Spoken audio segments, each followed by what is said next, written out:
దేశవ్యాప్తంగా ఒక ఆసక్తికర చర్చ నడుస్తోంది. ఉపరాష్ట్రపతి పదవికి ఎన్నిక జరుగుతున్న నేపథ్యంలో ఈ చర్చ అయితే ఎక్కడ చూసినా కానీ దేశవ్యాప్తంగా వినిపిస్తోంది.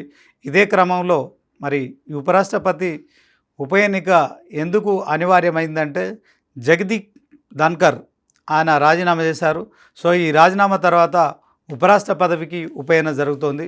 ఈ ఉప ఎన్నికలో నిజంగా మరి వాస్తవానికి బీజేపీ అలయన్స్ ఎన్డీఏ కూటమికి పూర్తి మెజారిటీ ఉంది. అయినప్పటికీ కూడా ఇండీ కూటమి కాంగ్రెస్ ఈ పోటీలో అభ్యర్థిని నిలబెట్టింది. దీంతో మరి ఈ రెండు పార్టీల మధ్య పోటీ అనివార్యంగా మనం చూడొచ్చు. సో దీంట్లో కూడా రెండు ప్రత్యర్థి పార్టీలు ఏవైతే ఉన్నాయో దేశవ్యాప్తంగా కాంగ్రెస్ కావచ్చు, బీజేపీ, ఈ రెండు పార్టీలు మిత్రుల సహకారంతో ఈ పోటీలో మరి పోటీ చేస్తున్నాయి. సో ఈ పోటీలో ఎవరి బలబలాలు ఎలా ఉన్నాయి, దానికి సంబంధించిన అంశంలో అభ్యర్థులు మరి గతంలో ఈ ఉపరాష్ట్రపతి పదవికి పోటీ చేస్తున్న నేపథ్యంలో వాళ్ళ బ్యాక్గ్రౌండ్ ఎలా ఉంది తెలుసుకునే ప్రయత్నం చేద్దాం. ముఖ్యంగా ఉపరాష్ట్రపతి ఉప ఎన్నిక కావచ్చు, తర్వాత మరి ఉపరాష్ట్రపతి ఎన్నికలు 2025. సో దీనికి సంబంధించిన అంశంలో మరికి ఇప్పటికే నామినేషన్ల ప్రక్రియ పూర్తయిపోయింది. ప్రక్రియ పూర్తయిపోయింది 21వ తేదీ వరకే, 21/08 ఆగస్టు వరకే మరి ఈ ప్రక్రియ పూర్తయింది. ఇక ఈరోజు చూసుకున్నట్టయితే ఉపసంహరణకు చివరి రోజు ఈరోజు నామినేషన్లకు సంబంధించిన అంశంలో ఉపసంహరణకు చివరి తేదీ 25/8 అంటే ఈరోజు లాస్ట్ డేట్. సో దీంట్లో మరిక ఎన్డీఏ అభ్యర్థి ఎవరో మనకి ఈ పార్టీకే తెలుసు. అలాగే ఇండీ కూటమికి సంబంధించిన అంశంలో కూడా అభ్యర్థి కూడా మనకు తెలుసు. ఇక మరి ఎన్డీఏ కూటమి నుంచి సిపి రాధాకృష్ణన్ నామినేషన్ వేశారు.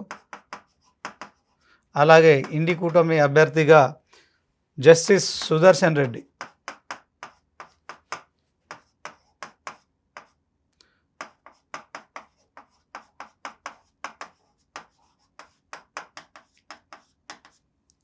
సో ఈ ఇద్దరు అభ్యర్థుల మధ్య ప్రధాన పోటీ ఉంటుంది, ఇందులో ఎలాంటి డౌట్ లేదు. ఎందుకంటే మరి దేశవ్యాప్తంగా సుమారు 700కు పైగా మరి ఓట్లున్న రాజ్యసభ ఎంపీలు కావచ్చు, అలాగే లోక్సభ ఎంపీలు కావచ్చు.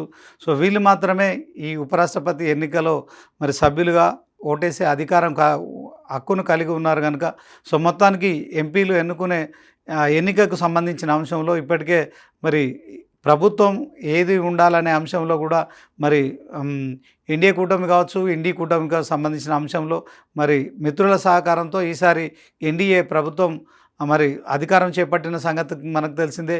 ఈ నేపథ్యంలోనే మరి ఇండీ కూటమికి సంబంధించి కూడా కొంత దరిదాపులో మెజార్టీ ఉన్నప్పటికీ కూడా ఏదైతే మ్యాజిక్ ఫిగర్ను మరి మిత్రుల సహకారంతో కూడా చేరుకోకపోవడంతో ఇండీ కూటమి మాత్రం కాంగ్రెస్ ప్రతిపక్షంలోనే ఉండిపోయింది. ఇక ఎన్డీఏ బీజేపీ అధికారంలో ఉన్న సంగతి మనకు తెలిసిందే. అయితే ఇప్పుడు ఈ ఉపరాష్ట్రపతి పదవికి జరుగుతున్న ఎన్నికల్లో మరి ఎన్డీఏ బలాబలాలు ఎలా ఉన్నాయి, అలాగే ఇండీ కూటమికి సంబంధించిన బలాలు ఏంటి ఒకసారి చూద్దాం. ఇక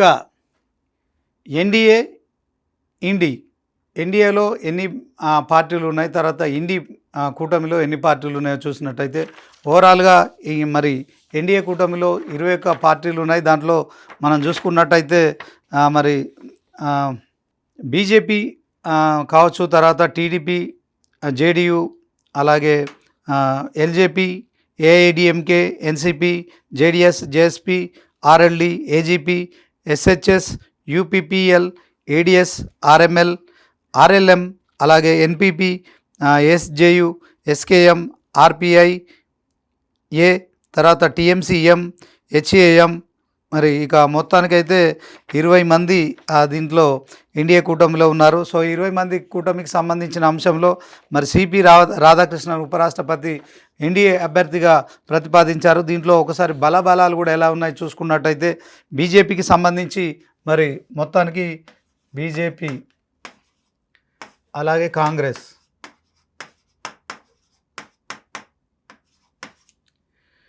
వైస్ ప్రెసిడెంట్లో వైస్ ప్రెసిడెంట్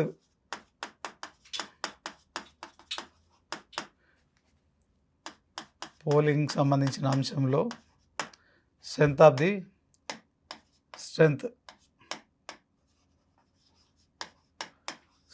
ది పార్టీస్.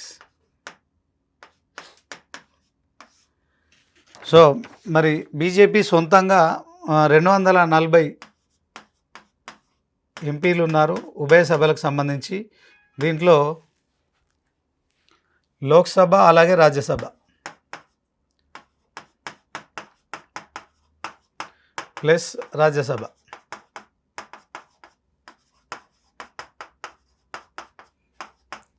అలాగే కాంగ్రెస్ పార్టీకి చూసుకున్నట్టయితే మొత్తానికి 99 ఎంపీస్. ఇంకా కాంగ్రెస్కు సంబంధించి 99 మంది ఎంపీస్ లోక్సభలో ఉన్నారు. అలాగే ఇక రాజ్యసభకు వచ్చేసరికి ఇది సొంతగా కాంగ్రెస్ ఓన్గా, దీంట్లో బీజేపీ కూడా 240 మంది. సో దీంట్లో 542 మంది మొత్తం లోక్సభ ఉండగా దీంట్లో 240 బీజేపీకి రావడం కావచ్చు. తర్వాత ఇది కాంగ్రెస్కి సంబంధించిన అంశంలో 99 మంది ఎంపీలు ఉన్నారు. అదే క్రమంలో ఓవరాల్గా చూసుకున్నట్టయితే దీంట్లో ఎన్డీఏ కూటమికి సంబంధించి మొత్తం మంది 293. ఇది ఎన్డీఏ బలం MPs including Lok Sabha and Rajya Sabha. So 293 మంది సభ్యులు. ఇది కేవలం లోక్సభకు సంబంధించిన అంశం. అలాగే దీంట్లో మరి రాజ్యసభకు వచ్చేసరికి 132. ఈ రెండు కలిపితే కనుక ఖచ్చితంగా బీజేపీ బలం ఎంత ఉందంటే ఇప్పుడు 431 మంది ఎంపీల బలం బీజేపీకి ఉంది. మరి ఇక కాంగ్రెస్ ఇండి కూటమికి సంబంధించిన అంశంలో మరి ఎంతమంది ఉన్నారో మనం చూసినట్టయితే ఓవరాల్గా మిత్రుల సహకారంతో సొంతగా 99 కాకుండా మిత్రుల సహకారంతో 234 ఎంపీలు కాంగ్రెస్కు ఉన్నారు.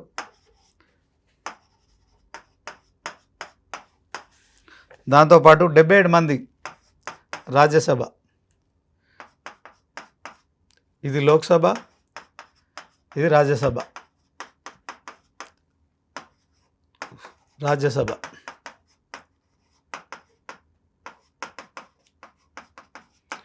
సో కాంగ్రెస్ బలం పూర్తిగా ఎంత ఉందో ఒకసారి చూసినట్టయితే సో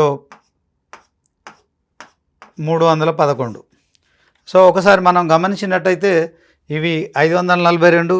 అలాగే దీంట్లో టోటల్గా మరి చూసుకున్నట్టయితే రాజ్యసభకు సంబంధించి 239. 542 ప్లస్ 239 ఇవి లోక్సభ ఎంపీలు, ఈ రాజ్యసభ ఎంపీలు. సో దీంట్లో 1, 8, 781 మొత్తం. ఈ 781 కనుక మనం చూసుకున్నట్టయితే 781 డివైడెడ్ బై 2 దీంట్లో మనం చూసుకున్నట్టయితే అంటే 391 సంఖ్య. ఇది magic figure for this thing. ఏది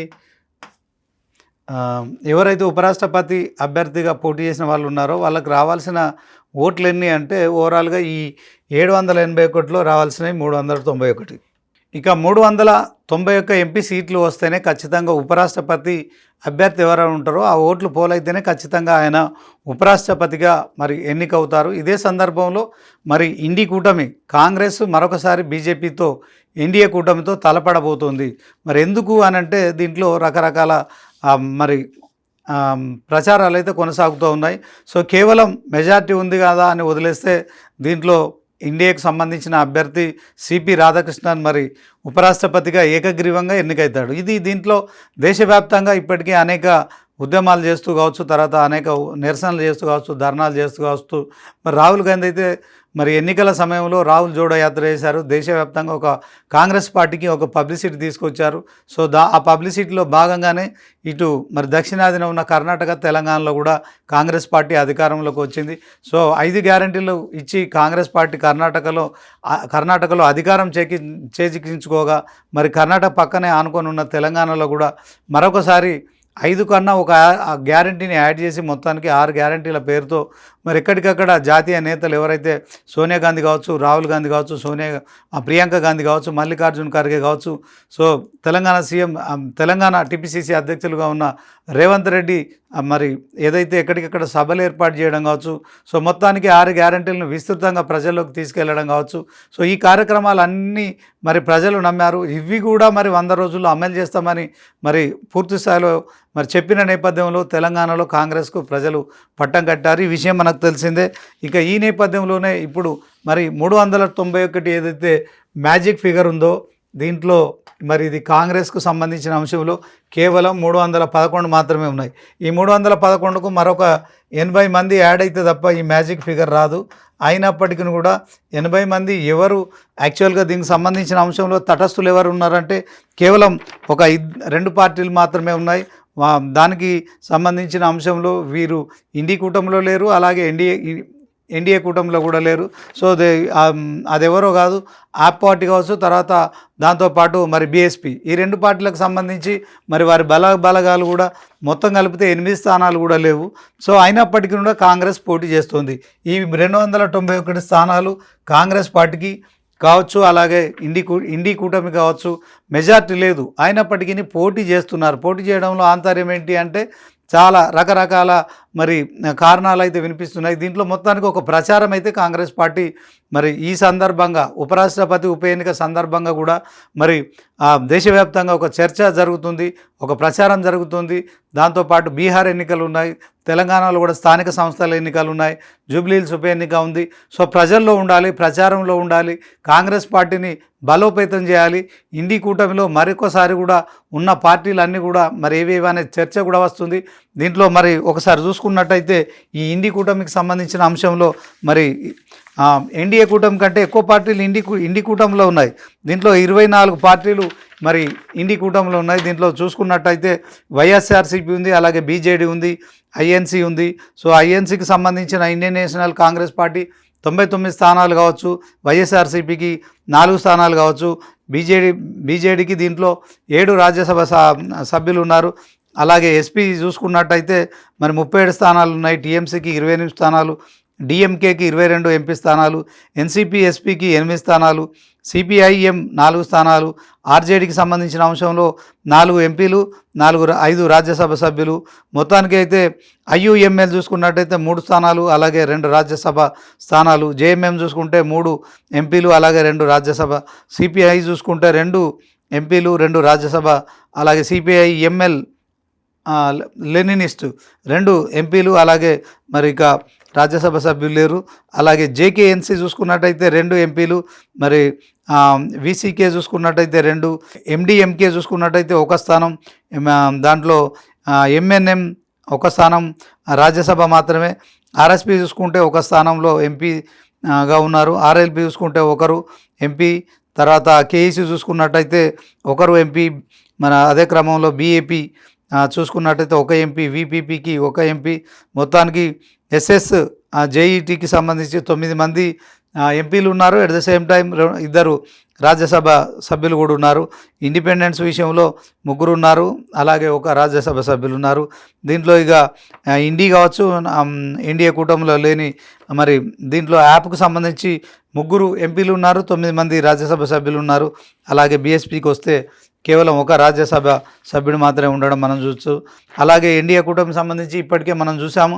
అయితే బీజేపీకి సంబంధించి 240 మంది ఎంపీలు ఉండగా 102 మంది మరి రాజ్యసభ సభ్యులు ఉన్నారు. టీడీపీ విషయంలో 16 మంది ఎంపీలు ఉండగా 2 మంది మరి ఇక రాజ్యసభ సభ్యులు ఉండొచ్చు. జేడీయూకి సంబంధించి 12 మంది ఎంపీలు, అలాగే 4 రాజ్యసభ సభ్యులు ఉన్నారు. అలాగే మరి ఎల్జేపీ ఆర్వి 5 ఎంపీలు ఉన్నారు. తర్వాత ఏఐఏడిఎంకే 4 రాజ్యసభ సభ్యులు. దీంట్లో ఎన్సీపీకి వచ్చేసరికి ఒక ఎంపీ, ముగ్గురు రాజ్యసభ సభ్యులు. జేడీఎస్కు చూసుకున్నట్టయితే 2 ఎంపీలు ఉన్నారు, ఒక రాజ్యసభ సభ్యుడు ఉన్నారు. జేఎస్పీకి చూసుకున్నట్టయితే 2 పార్లమెంట్ సభ్యులు ఉన్నారు. అలాగే మరి ఇక ఆర్ఎల్డీ విషయంలో 2 ఎంపీలు, ఏజీపీకి 1 ఎంపీ, ఎస్హెచ్ఎస్ దీంట్లో 7 ఎంపీలు, యూపీపీఎల్ 1 ఎంపీ, ఏడీఎస్కి సంబంధించిన అంశంలో 1 ఎంపీ మాత్రమే. తర్వాత మరి ఇక ఏజీపీ నుంచి చూసుకున్నట్టయితే ఏజీపీ, ఎస్హెచ్ఎస్, తర్వాత యూపీపీఎల్ ఒక్కొక్క రాజ్యసభ సభ్యులు కూడా ఉన్నారు 3 పార్టీలకు సంబంధించి. సో ఆర్ఎల్ఎంకి సంబంధించి ఎంపీలు ఎవరు లేరు, కానీ ఒక రాజ్యసభ సభ్యుడు ఉన్నారు. అలాగే ఎన్పీపీకి సంబంధించిన అంశంలో 1 రాజ్యసభ సభ్యులు, ఏఐఎస్యు 1 పార్లమెంట్ సభ్యులు, అలాగే ఎస్కేఎం పార్టీ చూసుకున్నట్టయితే 1 ఎంపీ, తర్వాత మరి ఆర్పీఏ 1 రాజ్యసభ సభ్యులు, టీఎంసీ చూసుకున్నట్టయితే మరొక రాజ్యసభ సభ్యులు, హెచ్ఏఎం చూసుకున్నట్టయితే 1 ఎంపీ మాత్రమే, ఇక 1 ఇండిపెండెంట్. మొత్తానికి బీజేపీ బలం చూసుకున్నట్టయితే మరి ఓవరాల్గా బీజేపీకి 21 పార్టీల మద్దతు ఉండగా ఇండి కూటమికి మాత్రం 24 పార్టీల మద్దతు ఉంది. 2 మాత్రం యాప్ కావచ్చు, బీఎస్పీ కావచ్చు తటస్థంగా ఉన్న సంగతి మనకు తెలిసింది.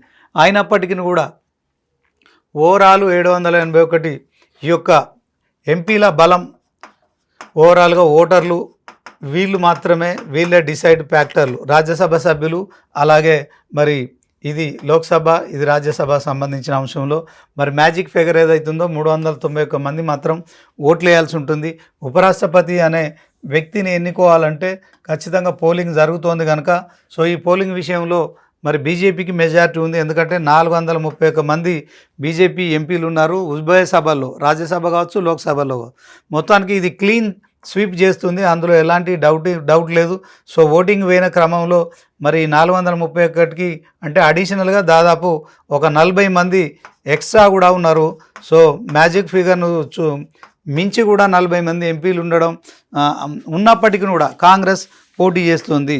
సో దీంట్లో జస్టిస్ సుదర్శన్ రెడ్డి అనే వ్యక్తిని ఇప్పుడు మరి ఈ ఎన్నికల బరిలో నిలుపుతోంది. సో మనం చూడొచ్చు దీంట్లో మరిక జస్టిస్ సుదర్శన్ రెడ్డి బ్యాక్గ్రౌండ్ ఏంటి, అలాగే మరి సిపి రాధాకృష్ణన్ బలం ఏందనేది ఒకసారి చూసుకునే ప్రయత్నం చేద్దాం. సో దీంట్లో ఇక 2 ఉపరాష్ట్రపతి అభ్యర్థుల విషయంలో సిపి రాధాకృష్ణన్ కావచ్చు, అలాగే జస్టిస్ సుదర్శన్ రెడ్డి కావచ్చు, వీళ్ళ బ్యాక్గ్రౌండ్ ఏంటి, తర్వాత వీళ్ళు మరి గతంలో ఎలాంటి మరి ఉద్యోగాలు చేశారు, పదవులు నిర్వర్తించారు, సో వాళ్ళకు ఉన్న అర్హతలు ఏంటి, ఈ 2 రాష్ట్రాల మధ్య అంటే ఇటు తెలంగాణతో పాటు మరి తమిళనాడు, ఈ 2 రాష్ట్రాలకు సంబంధించిన 2 వ్యక్తులు పోటీ చేస్తున్న నేపథ్యంలో ప్రాంతీయ భావం కూడా స్పష్టంగా కొట్టొచ్చినట్టు కనబడుతోంది.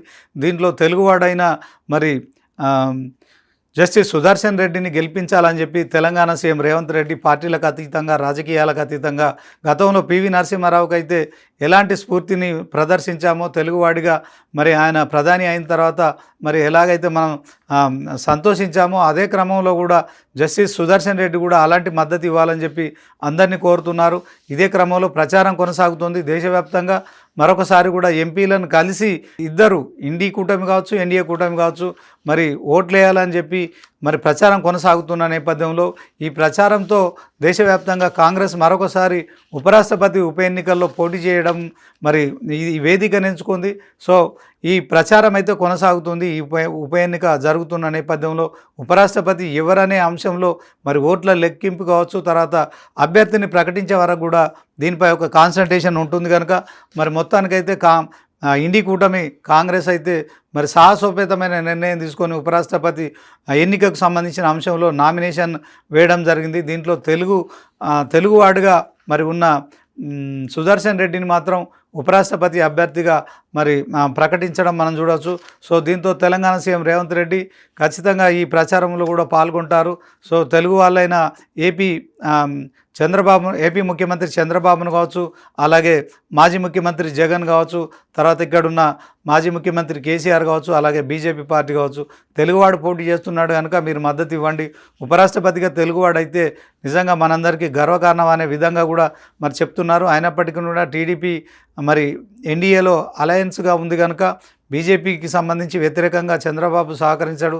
కానీ కనీసం జగన్ అయితే మరి ఖచ్చితంగా ఇండి కూటమిలో ఉన్నారు కనుక జగన్ ఏదైతే దీంట్లో జస్టిస్ సుదర్శన్ రెడ్డి అభ్యర్థిత్వాన్ని బలపరిచే అవకాశం ఉంటుంది. అట్ ద సేమ్ టైం ఓటేసే అవకాశం కూడా ఉంటుంది. అయితే దీంట్లో మరి తటస్థంగా ఉంది మాత్రం తెలంగాణలో మరి బీఆర్ఎస్ పార్టీ అని చెప్పుకోవచ్చు. ఎందుకంటే బీఆర్ఎస్ పార్టీకి సంబంధించిన అంశంలో కేటీఆర్ ఇప్పటికే ఒక ప్రకటన చేశారు. ఎవరైతే రైతులకు సంబంధించి ఇప్పుడు యూరియా కొరత ఉంది, దాంట్లో కాంగ్రెస్ ప్రభుత్వం ముందస్తు ప్రణాళికలు లేకుండా మరి కేంద్రం నుంచి రావాల్సిన యూరియా తీసుకోలేదు. సో దీనికి ప్రభుత్వానికి ముందు చూపు లేదని చెప్పి విమర్శించడం కావచ్చు. అదే క్రమంలో బీజేపీ కూడా మరి తెలంగాణ రాష్ట్రానికి ఇవ్వాల్సిన యూరియా సప్లై చేయడాలని కాంగ్రెస్ ఆరోపించడం కావచ్చు. సో మొత్తానికి కేటీఆర్ అయితే ఒక సవాల్ విసిరారు. ఎవరైతే 2 లక్షల మెట్రిక్ టన్నుల యూరియా కేంద్రం నుంచి తీసుకొస్తారో, ఇక్కడ తెలంగాణ రైతులకు ఇస్తారో వారికే మా మద్దతు అని చెప్పారు. సో మొత్తానికి మరి బీఆర్ఎస్ పార్టీకి సంబంధించిన అంశంలో మరి ఉన్న 4 ఓట్లు ఏవైతే ఉన్నాయో సరే అవి ఎవరికి ఇస్తారనేది తర్వాత తెలుస్తుంది. కానీ ఇప్పుడు మాత్రం మనం ఒకసారి అభ్యర్థుల విషయం చూసినట్టయితే ఎన్డీఏ అభ్యర్థి కావచ్చు, తర్వాత ఇండి కూటమి అభ్యర్థి కావచ్చు, మరి ఈ ఇద్దరు వ్యక్తులు ఎవరైతే ఉన్నారో సో వైస్ ప్రెసిడెంట్ రేస్లో ఉన్నారు కదా, దీంట్లో వాళ్ళు గతంలో ఏం పని చేశారు, వాళ్ళు ఏం పదవులు నిర్వర్తించారు, వారి గుణగణాలు ఏంటి, వారికి ఉన్న ప్లస్లు ఏంటి మైనస్లు ఏంటి ఒకసారి చూసే ప్రయత్నం చేద్దాం.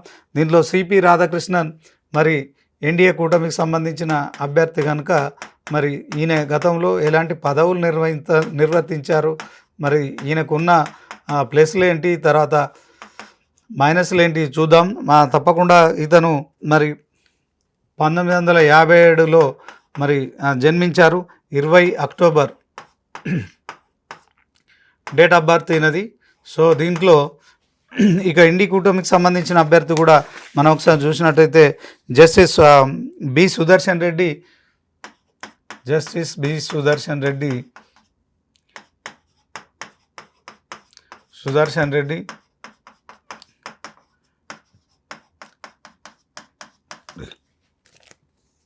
ఈయన 8 జూలై 1946.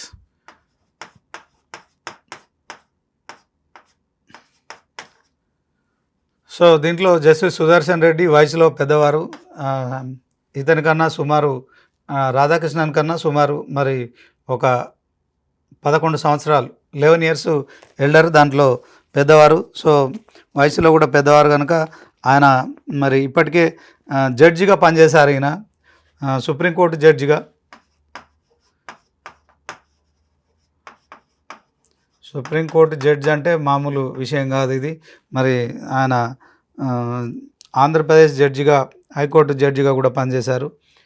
ఏపీ హైకోర్టు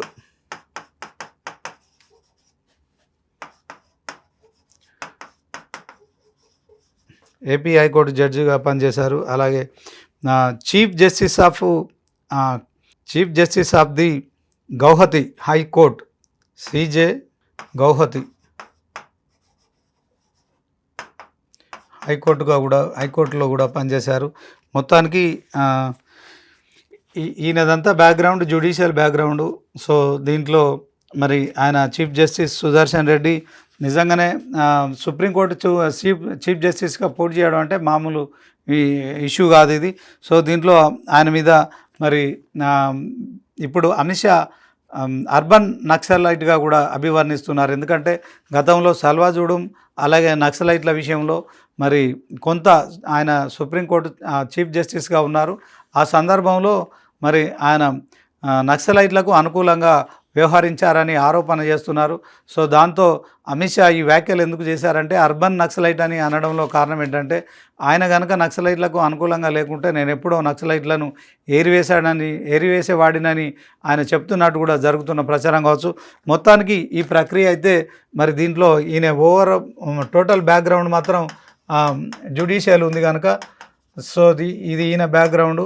సో ఇక రాధాకృష్ణన్కి వచ్చేసరికి మనం చూసినట్టయితే రాధాకృష్ణన్ ఖచ్చితంగా మరి ఈయన పూర్తిగా గవర్నర్గా పనిచేశారు మహారాష్ట్రకు సంబంధించి 2024 వరకు. 2024 వరకు మహారాష్ట్ర గవర్నర్గా పనిచేశారు. Maharashtra governor at the same time మరి జార్ఖండ్ కూడా చేశాడు. సో దాంట్లో గవర్నర్ ఆఫ్ తెలంగాణ, మన తెలంగాణ కూడా ఈయన గవర్నర్ ఫర్ తెలంగాణ. సో మొత్తానికి ఈయనదంతా బ్యాక్గ్రౌండ్. మరి ఒకసారి ఎంపీగా గెలిచారు, ఆ తర్వాత president of Bharatiya Janata party తమిళనాడుకు ఒకసారి మరి పార్టీ ప్రెసిడెంట్గా కూడా, బీజేపీ పార్టీ ప్రెసిడెంట్ తమిళనాడు. ఒకసారి మాత్రం ఎంపీగా లోక్సభకి కోయంబత్తూరు నుంచి పోటీ చేశారు. సో ఇది వీళ్ళకి సంబంధించిన అభ్యర్థులకు సంబంధించిన అంశంలో మరి వాళ్ళ బ్యాక్గ్రౌండ్ కావచ్చు, వారికి సంబంధించిన మరి ఉపరాష్ట్రపతి నామినేషన్ వేస్తున్న క్రమంలో ఇటు ఎన్డీఏ కూటమికి సంబంధించి కావచ్చు, అటు మరి ఇండి కూటమికి సంబంధించి కాంగ్రెస్ పార్టీ అలయన్స్ అభ్యర్థి అతను, బీజేపీ పార్టీ అలయన్స్ మరి సిపి రాధాకృష్ణన్ కనుక ఈయన మన తెలంగాణ గవర్నర్ కూడా పనిచేశారు. సో ఈయనేమో తెలుగువాడు. సుదర్శన్ రెడ్డి జస్టిస్, మొత్తం అంతా ఆయనంతా జ్యుడిషియల్ బ్యాక్గ్రౌండ్. ఆయన ఎక్కడైనా మరి జడ్జిగానే పనిచేశారు, ఏపీ హైకోర్టు జడ్జిగా పనిచేశారు, అలాగే గౌహతిలో చీఫ్ జస్టిస్గా పనిచేశారు హైకోర్టుకి, అలాగే సుప్రీంకోర్టు కూడా ఆయన మొత్తం చీఫ్ జస్టిస్గా కూడా పనిచేసిన నేపథ్యం ఉంది. సో ఏ నేపథ్యం ఉన్నప్పటికీ కూడా, ఏ పార్టీ ఉన్నప్పటికీ కూడా ఖచ్చితంగా ఎలక్షన్ జరిగిన క్రమంలో ఖచ్చితంగా మ్యాజిక్ ఫిగర్ రీచ్ కావాలి. దాంట్లో ఏదైతే మరి 391 ఏదైతే ఓట్లు పోలైతేనే ఆ అభ్యర్థి మాత్రమే ఖచ్చితంగా మరి ఉపరాష్ట్రపతిగా ఎన్నికవుతాడు. ఈ అంశంలో మరి అందరూ ఆసక్తిగా ఎదురు చూస్తున్నారు. 9 సెప్టెంబర్ రోజు దీనికి సంబంధించిన ఫైనల్ ఫలితాలు అయితే వెలువడుతున్నాయి. సో ఇప్పటికే దీంట్లో మరి ప్రచారం అయితే చేస్తున్నారు. సో ఈ ప్రచారం కోసమే కాంగ్రెస్ అలయన్స్ ఇండి కూటమి అభ్యర్థిని అయితే జస్టిస్ సుదర్శన్ రెడ్డిని బరిలో నిలిపారు, అందులో ఎలాంటి సందేహం లేదు. అయితే ఈ ఎన్నిక చివరి వరకు మాత్రం ఒక ఉత్కంఠత అయితే కొనసాగే పరిస్థితి ఉంది.